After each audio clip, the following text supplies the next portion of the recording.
Why are we out here today? I am protesting. I'm actually pro-gun, pro-Second Amendment, and I'm protesting to get better securities for these schools in general, because it's really sad. We have more security in the airport than we do for our children's school, and this is very scary for me. I have nieces and nephews. Spot on. And one day hearing from my sisters like, "Hey, there's a school shooting." The thing is, guns themselves can't kill people. Like, if you just have a gun right there, it's not going to do anything. The person has to do it. We should also have more help for people who need mental help. People who are mentally ill, we should help them more and provide more resources for them. She's absolutely preaching here. And talk about bravery. I mean, truly, showing up to a protest like that, as a young woman such as herself, showing up there and holding your sign and making your stance be known, that's actually, that's brave. A lot of people are too afraid to go out and speak their minds, try to maybe have some conversations, or at least stand up for what they believe in. So massive props to this young lady right here. That's really great to see. My big thing is security, though. That's interesting. You caught me off guard. I was not expecting to see someone like you out here who's not advocating for more gun control, but for more like other measures, school safety measures, in order to reduce these tragedies, because you do care about these types of situations. Super interesting too. I mean, that's her stance right there, is bringing more attention to that. At these protests, I've been to a handful, you guys have seen them.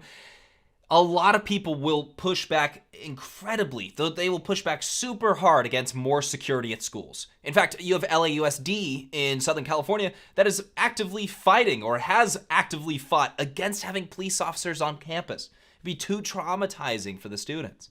As if students look at a police officer and they just totally freak out.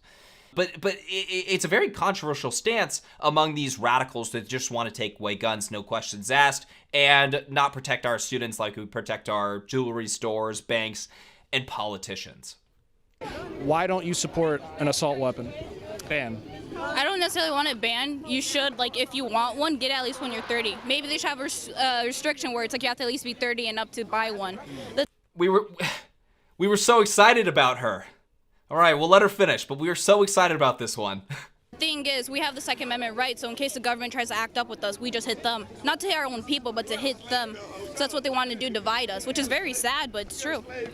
I mean, if we have a Second Amendment, do you think it's a fundamental right? Do you think you can restrict that right to people above the age of 30, or would it have to be the age of majority, like 18 years old? So how do you square that? Fantastic question from Nuance Bro right there. I mean, it's a fundamental right. Your right to self-preservation. That is a constitutional right. It's not a, hey, you get that right when you're 50. Oh, we made it 30? Okay, well, next it's going to be 40. And also, would that do anything? Would people just grab onto another firearm? Would they steal a firearm? Would that do anything? It's pretending that no mass shootings happen with pistols, and that's just not true. People do crazy things with all sorts of weapons. I feel like if you just want like a handgun, like from what I understand this question, if you want a handgun, something to protect yourself, yeah, sure, do it.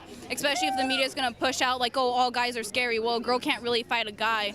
That's harder. Most likely the girl's going to lose and get like beat up. So at least we should have a right to like a little weapon when you're 18, and then when you're older, a bigger weapon. It's really interesting. It's actually the opposite. You can have a larger weapon, generally speaking, in most states, at the age of 18 years old, because the argument has typically been it's not concealable, use it for all sorts of activities. Pistols, you tend to have to be 21 years old. So it's weird that she brought that up right there. Also, the majority of mass shootings and shootings in general are people using pistols. So let's just pretend for a second that we do that. Would raising the age to get let's say a semi-auto rifle to 30 years old, okay? Not to mention, I mean, obviously you'd get struck down by the Supreme Court. It's unconstitutional. But let's say that they do that. Let's say that they do that. Would that fix the problem? Would that prevent people from becoming or being homicidal maniacs? I think we all know the answer to that.